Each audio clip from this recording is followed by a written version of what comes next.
Welcome back to the show. So who will be the next football coach at UConn? Here is Desmond Connor, Scott Gray. Off the air folks are giving all this juicy stuff. I'm saying, listen, guys, save it for the show. For example, they're saying the word was out that Randy Edsel supposedly thought that UConn had a small-time mentality. They had a Yankee Conference mentality in a Big East school, and that he didn't like. Let's talk about that. Was that real? Well, I mean, he always had an issue with that. I mean, he would say that at different times throughout the year. It's just, They were in big time for him. All right. He just felt that, internally there were the thinking was not bigger. It should, as far as football was concerned, it was still, Yankee Conference mentality, and that bothered him to no end. But how about this though? Someone say, "Wait a second now. They gave him a new stadium. They gave him a new training facility. I mean, what else does the guy want?" Well, you're talking about. Well, think about this now. If you ride down 91 or up 84 or something like that, you're going to see something related to basketball around UConn basketball around here. At any given time during the football season, you're not going to see that. Well, I see a big old billboard with Edsel for some bank out there. That's different.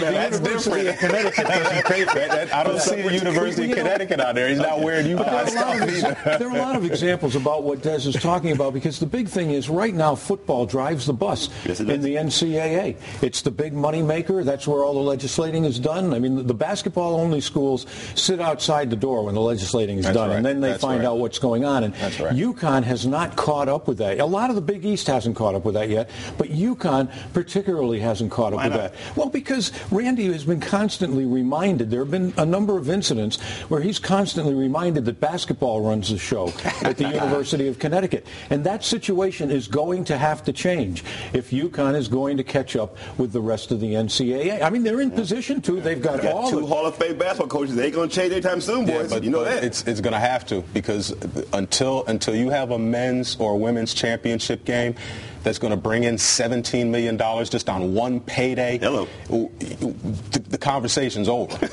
Do you know when the UConn women won their first national championship, they broke even for the whole season? When the UConn men won their first national championship, they made $500,000 for the whole season.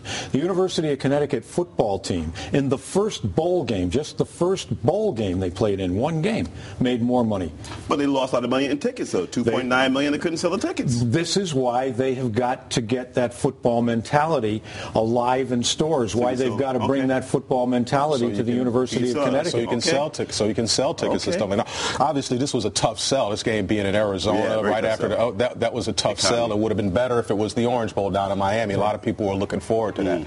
But I mean, national championship game a week after the holidays would be real good. Yeah. From a recruiting standpoint, guys, marketing, they lost $2.9 on tickets, but you can't beat the marketing.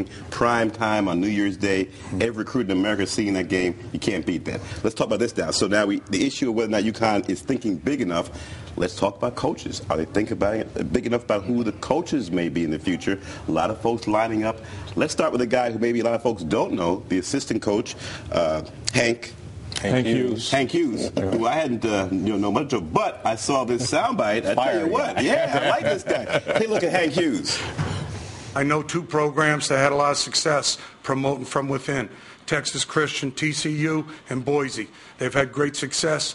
They stayed the course. They moved the program forward by continuity.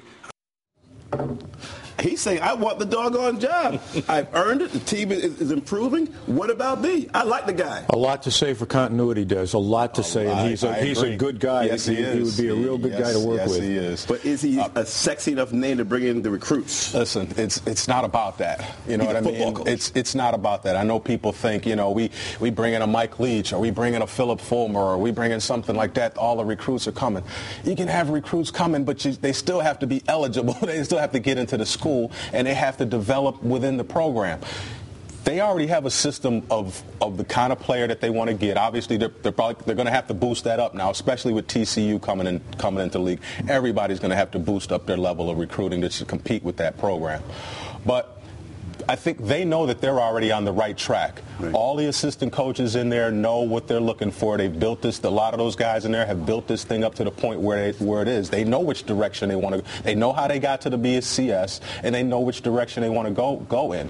I think the continuity that Hank talked about, so passionately about the other day, I think that's going to count for something, but I don't know if it's going to be enough for him to get the job. One other thing about Hank is he basically at this point has the same kind of credentials that Randy had when he came here. Absolutely. And that's where you've got to set your bar. You can't go to lower credentials. And like when I heard a lot of talk about the guy at Delaware, and obviously he's done a great job, but I don't think I don't think at this point you can go to a Division I AA coach. I think you have got to. Your bar starts with the credentials that Randy Edsall had when he came here, and Hank Hughes certainly has those credentials as an assistant in a big-time Division I Keeler program. has been prolific now, guys. He's This is the guy who's been a tremendous AA coach. This is a rising star here. There's no doubt about that. He's right in that age group of the next coach that they want to get in his early 50s. I mean he's competing at a level that's high enough that they could get in and beat some Big East teams, right now. So, I mean, and he gets players. So I don't think there's much question about whether or not, he can get it done at this level. It's whether or not he is going to be the guy, because there are some other candidates out there that they like. Well, I think the thing that concerns me, Des, about a guy coming up from the 1AA level to his first 1A job is that perception that UConn is back to being a stepping stone job. All right, let's do this. We have about 30 seconds left. We're going to keep this going. You guys are doing a great job. We talked about K.C. Keeler, but the biggest name in the pond right now, arguably, Phil Fulmer, former coach of Tennessee, won a national championship. Coach Peyton Manning, he supposedly, according to Doug Connor's blog, wants the job. Well, do you give it to him? Well, before I ask you if you give the job to Phil Fulmer, let me ask you this. A lot of people in Maryland are upset that it wasn't Mike Leach, the guy from Texas Tech. He's got some legal issues with Texas Tech, which obviously caused Maryland to back off a little bit. Yeah. If you're Jeff Hathaway, do you go to the trouble of saying, well, let's just talk to this guy and see if I can get his take on what the situation at Texas Tech is? I don't even think Leach gets in the door. Well, let's talk about Leach real quick. He has some mud on his shoes. He left Texas Tech, right, where he allegedly abused a young man and had him in the closet who had a concussion. So there's some significant mud on his shoes involving abusing an athlete. So that's why it's hard for him to get back in the game. And as far as UConn and the Big East is concerned, I mean, he's suing ESPN. Right. And ESPN and Big East are partners. Right. So that's not going to work. Right. It's just not going to happen. Here's a guy I think could fly below radar, or is flying below radar, who I like. Mark Whipple. Right? New Haven guy, was prolific in New Haven, then went to UMass, did a great job at UMass, then won a Super Bowl ring. He won a Super Bowl ring with Pittsburgh as a quarterback coach, Rothenberg.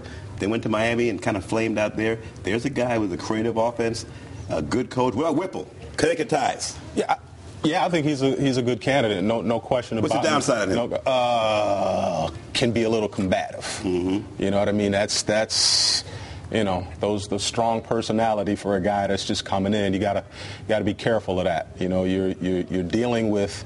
You have two strong personalities at UConn already in Jim and Gino. I'm not saying that in being negative about that. I'm just saying they're strong personality guys. This is Hathaway's first hire, right? He didn't hire Jim. He didn't hire Gino. This is his hire. He didn't hire Randy. He didn't hire Randy either. So that's the question. Personality-wise, you keep hearing that in about 15 seconds. Does Hathaway go the guy that he can sort of manage, not the big ego guy, but a guy who's more thankful to have a job, like Keeler from 1AA?